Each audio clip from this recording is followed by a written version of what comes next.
qu'on appelle pétrir dans la lacha. Eruv mutsak venozel va'afichatam livlila achat. Pétrir, ça veut dire mélanger un solide avec un liquide. Va'afichatam livlila achat. Pourquoi? Pour transformer ces deux éléments en un mélange homogène. Donc vous avez vu entre parenthèses, Gegom ma'im im kemar, comme de l'eau, effectivement, avec de la farine, au afar, ou même de la poussière, au melet vechadome. Melet, c'est du plâtre. Shimusha va mishkan, l'utilisation dans le mishkan, la shua samanim, ben effectivement, on pétrissait encore une fois les végétaux pour pouvoir obtenir plus tard la couleur nécessaire aux tentures du mishkan. Et là, effectivement, dans la cuisine, on peut retrouver le Shabbat plusieurs situations de lâche, de pétrir. Alash be Shabbat kemar bemaim va'asam menoïsa, celui qui mélange pendant Shabbat de la farine avec de l'eau et qui en fait une pâte. Vechen ainsi, amegabel et afar, celui qui malaxe de la poussière, de la terre, ou est acide ou de la chaux, ou à geves ou du plâtre vers Asam et Emissa, et qu'il en fait une pâte, à Rézé Assour Minatora Mishumlash. Il se rend coupable de la Torah au titre de pétrir. Anoten Maïm Bekemach Obesid ou Begeves. Donc celui qui va mettre de l'eau dans de la farine, dans de la chaux ou dans du plâtre.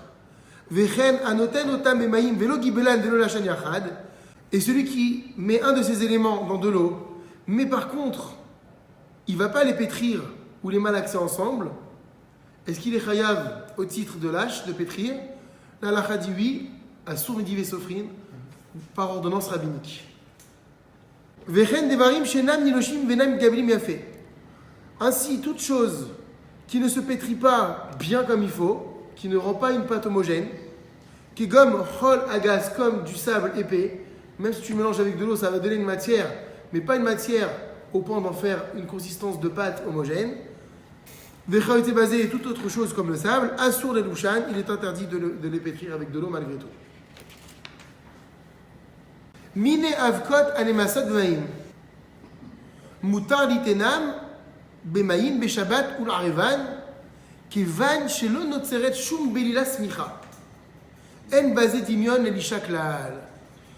Shabbat, il est autorisé de mettre dans de l'eau des poudres qui se dissolvent et de mélanger le tout pendant Shabbat.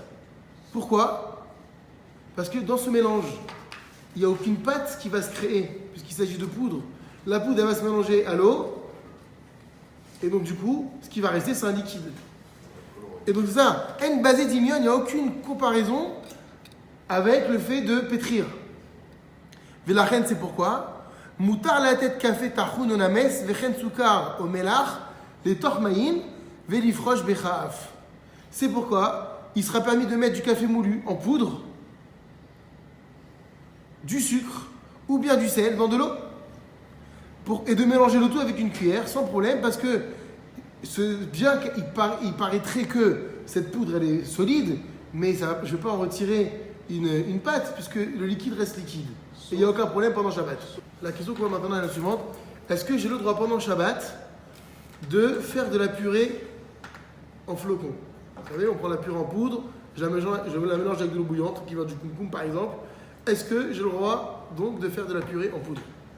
Asur be Shabbat liten afkat pudding ou afkat purée tepucha adama betor maïm. Il est interdit pendant Shabbat de mettre de la poudre de pudding ou des flocons de pommes de terre dans de l'eau. Ou